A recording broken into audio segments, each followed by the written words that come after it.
My first experience in urban public schools was as a tutor at Boston High.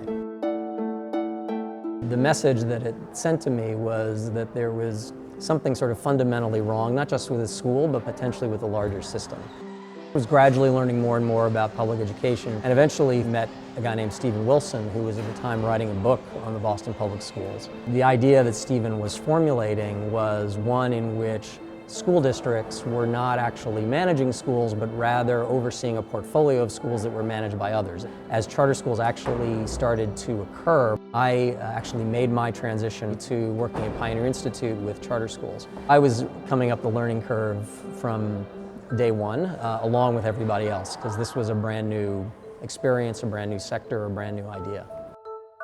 I was overwhelmed by how articulate he is, and also by how young he was.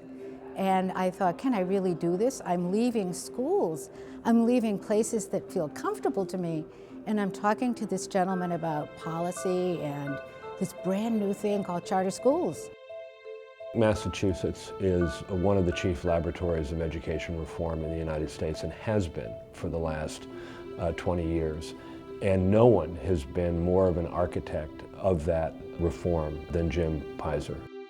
First at the Pioneer Institute, the think tank that generated a lot of the intellectual capital around education reform, as Commissioner of Education, an advisor to governors, and now in his role at new schools. He's changed his role, but his principles and his convictions and his vision about what's necessary hasn't changed at all. That kind of long-term commitment and persistence is really what it takes to change education in America. The thing about charters, which is distinct from public school districts, is that you're creating these organizations that are built around a mission, built around a vision for what education is supposed to look like, and are self-reinforcing and sustaining over time.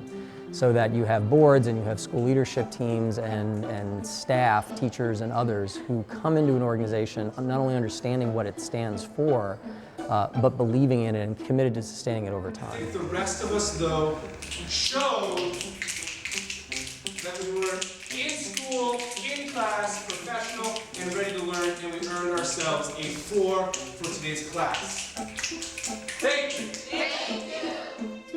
The Boston charters themselves are probably, as a group, the highest performing set of charter schools in the country.